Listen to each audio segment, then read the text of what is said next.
네, 주님께서 주시는 평강이 심령 안에 충만하시기 바라겠습니다. 오늘 말씀은 데살로니가 후서 1장 1절에서 2절 말씀입니다.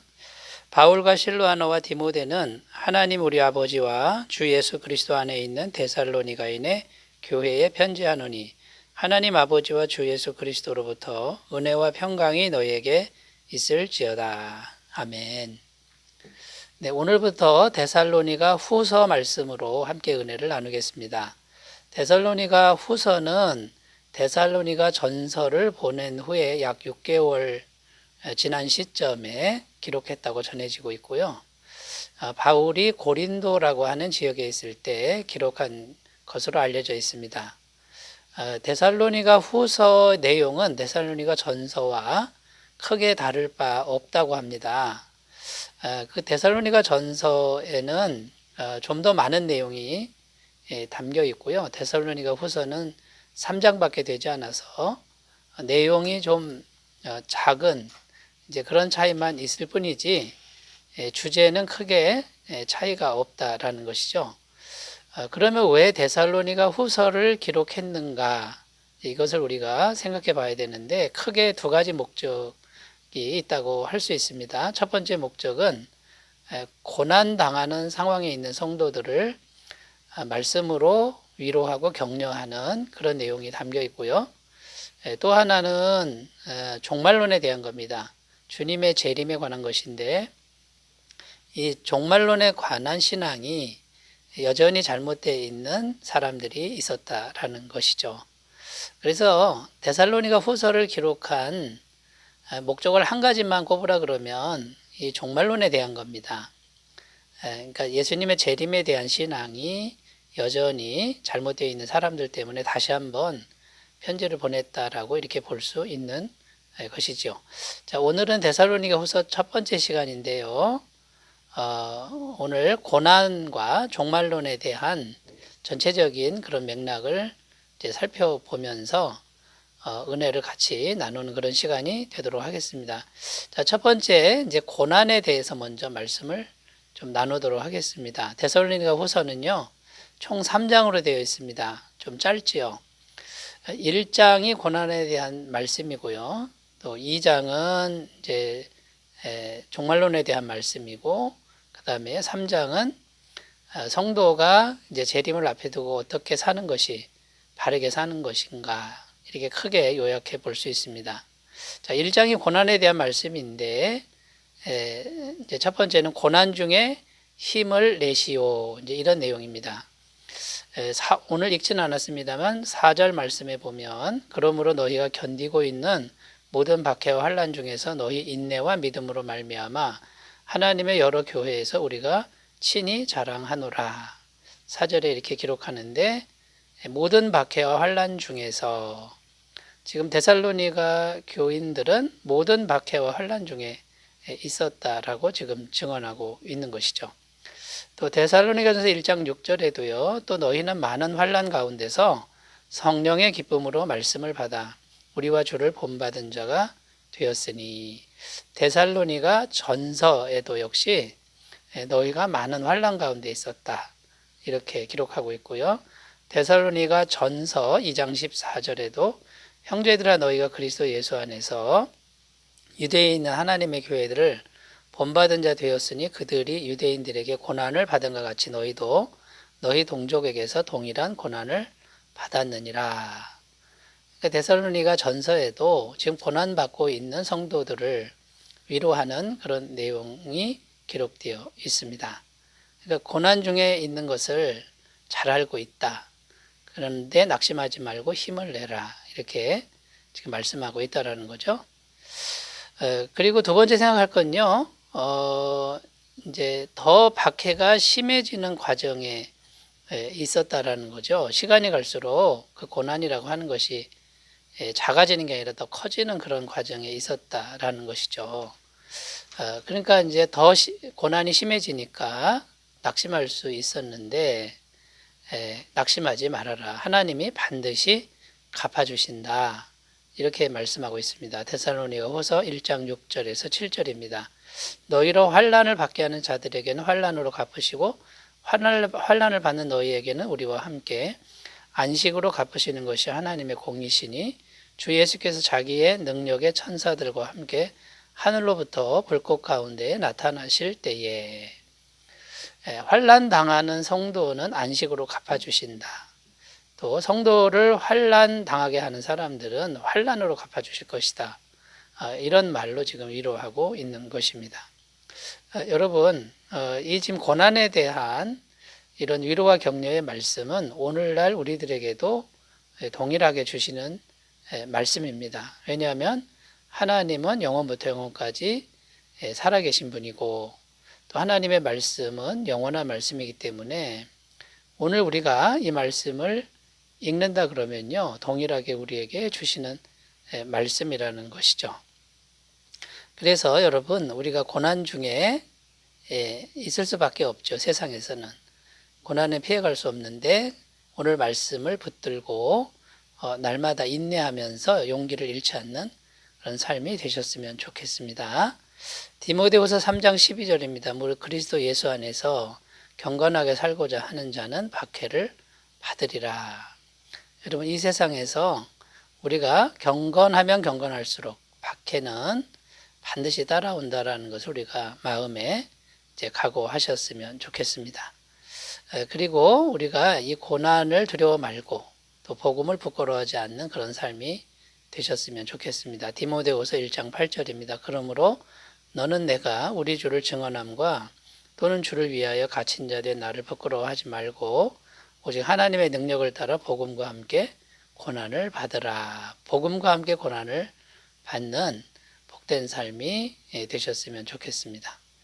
자, 데살로니가 후서를 왜 기록했는지 첫 번째 주제 고난에 대해서 우리가 이제 생각을 해봤고요. 두 번째 주제로 넘어가면요, 종말론에 대한 겁니다. 데살로니가 후서 2장이 종말론에 대한 건데요. 이제 질문을 할 수 있습니다. 데살로니가 전서에서도 종말론에 대한 말씀을 하셨지 않습니까? 그리고 1장, 2장, 3장, 4장, 5장 매 장마다 주님의 재림과 종말에 대한 말씀을 여러 가지 각도에서 언급했는데 데살로니가 후서에서 또 언급하는 겁니까? 이렇게 질문할 수 있습니다. 자, 데살로니가 전서에서 바울이 편지를 보냈는데도 불구하고 성도들이 오해를 한 겁니다. 잘못 알아들은 사람들이 있었다는 거죠. 그런데 이 잘못 알아들은 사람들이 여전히 잘못된 종말론과 잘못된 삶을 살고 있었다라는 이런 소식을 바울이 듣게 되는 것이죠. 종말에 대해 지나치게 두려워하는 사람이 있는가 하면 종말이 코앞에 왔는데 뭐하러 일하냐, 좀 대충 살아라, 게으르게 살아라, 이런 사람들이 여전히 있었다라는 것이죠. 그러니까 여러분, 우리가 이제 데살로니가 후서를 기록한 이 바울의 심정으로 우리가 돌아가서요, 하나님의 말씀이 전해졌는데도 그것을 자꾸만 오해하는 사람들이 얼마든지 있을 수 있다라는 것이고요. 그래서 하나님의 말씀은 또 반복적으로 전해지는 이런 일들이 필요하다라는 것을 우리가 기억하셨으면 좋겠습니다. 그래서 바울은 2장에서 다시 한번 이 종말 신앙에 대해서 이제 언급하고 있는데 이제 그 종말의 때에 나타날 징조를 말씀하는데 가장 중요한 게 뭐냐면 불법의 사람이라는 이 적그리스도의 대표자가 이제 먼저 나타난다. 이것을 지금 말을 하는 거죠. 데살로니가 후서 2장 3절입니다. 누가 어떻게 하여도 너희가 미혹되지 말라. 먼저 배교하는 일이 있고 저 불법의 사람 곧 멸망의 아들이 나타나기 전에는 그날이 이르지 아니하리니. 저 불법의 사람 멸망의 아들 이렇게 표현된 그런 존재가 나타나기 전에는 종말이 오지 않는다. 이것을 지금 바울은 다시 한번 말하고 있는 것이죠. 자, 그러면 여러분, 어쨌든 그 불법의 사람이나 멸망의 아들이 아직 나타나진 않았지만 지금이 종말의 때입니다. 오늘 주님이 오실 수도 있다라는 것이죠. 그러면 이 데살로니가 후서 말씀도 역시 종말을 사는 우리들에게 주시는 말씀으로 받아야 될 줄로 믿습니다. 자, 그러면 어떻게 살아야 되죠? 오늘 하루를 정말 성실하게 사는 겁니다. 최선을 다해 사는 것이죠. 종말이 오니까 도피하거나 대충 사는 것이 아니라는 겁니다. 데살로니가 후서 3장 6절입니다. 형제들아 우리 주 예수 그리스도의 이름으로 너희를 명하노니 게으르게 행하고 우리에게서 받은 전통대로 행하지 아니하는 모든 형제에게서 떠나라. 이렇게 지금 말씀하고 있는 것이죠. 여러분, 데살로니가 후서를 통해서 다시 한번 종말론에 대해서 바르게 정립하는 시간이 되시기 바라겠습니다. 자, 세 번째입니다. 데살로니가 후서의 기록 목적 세 번째, 또 중요한 주제 세 번째는요, 교회 권세에 대한 것이다 라는 겁니다. 오늘 말씀 우리가 1절, 2절 읽었는데요. 1절 말씀에 이렇게 기록하죠. 바울과 실로아노와 디모데는 하나님 우리 아버지와 주 예수 그리스도 안에 있는 데살로니가인의 교회에 편지하노니. 자, 데살로니가 교회에 편지한다 이렇게 쓰고 있는데 그 앞에 이렇게 표현하죠. 하나님 우리 아버지와 주 예수 그리스도 안에 있는 교회다 이렇게 표현합니다. 지구상의 모든 교회는 하나님 아버지 안에 있고 예수 그리스도 안에 있다 이제 이런 의미가 되는 겁니다. 데살로니가 교회는 겉으로 초라할 수 있습니다.